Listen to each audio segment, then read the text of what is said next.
আমাদের সংস্কৃতি, আমাদের সংস্কার সর্বদা থাকবে আমাদের সাথে।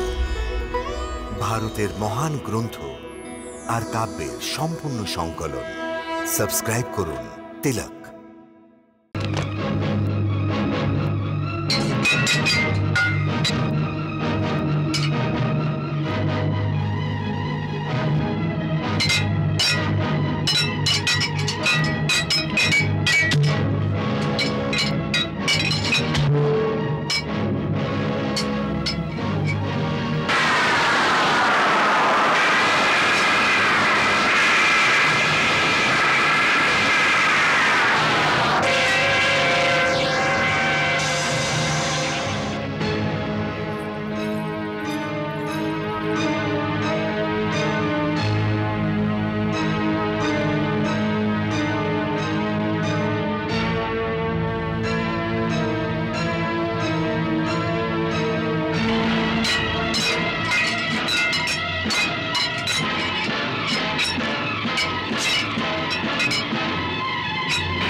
তাড়াতাড়ি চলো সারথি। কৃষ্ণ কোথায়? ও কেন সামনে আসছে না? কৃষ্ণ রক্ষাকর্তা মানুষজন, এবার তোর সুরক্ষা কে করবে আমি দেখছি। আরে আগে আমার সাথে তো লড়াই কর, তারপর দেখছি যে কার সুরক্ষা কে করে।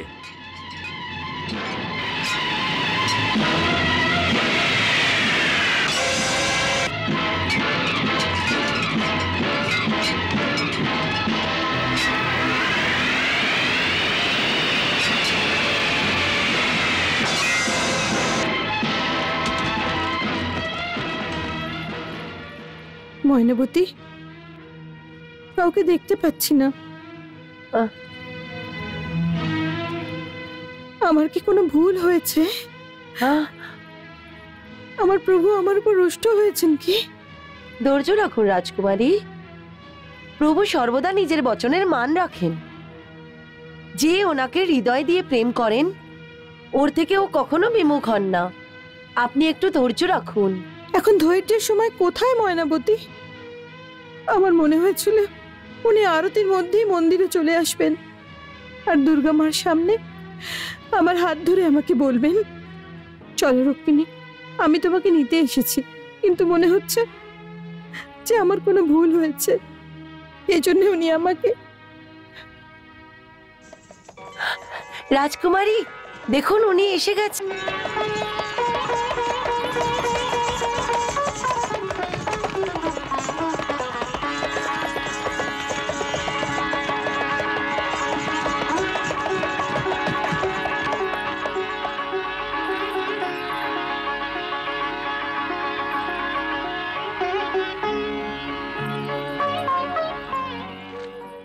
আসো প্রিয়ে, আমি তোমাকেই নিতে এসেছি। হ্যাঁ,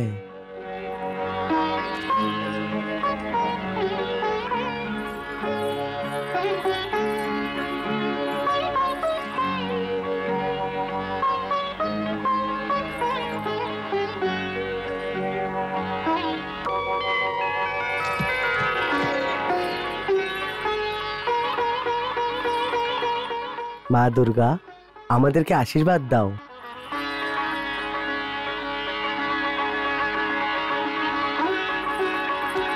চলো দারুক। পিছনে চলো চলো।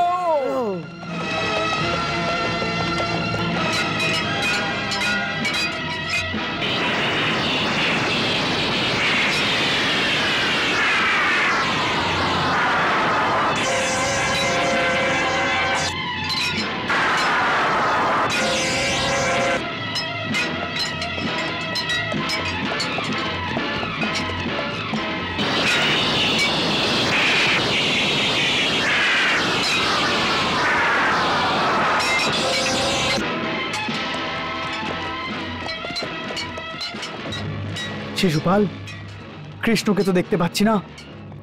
আরে চোরের পাখি কখনো দেখা যায়? অবশ্যই সৈনিকের মধ্যে কোথাও লুকিয়ে আছেন, সুরক্ষিত জায়গায়।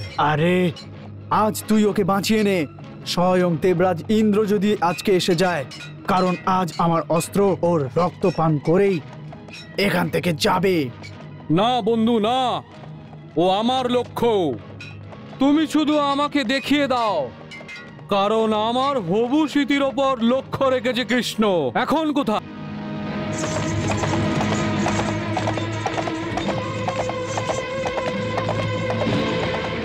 রাজকুমার রাজকুমার, মহারানী রুক্মিণীর হরণ হয়ে গেছে। কি বললে?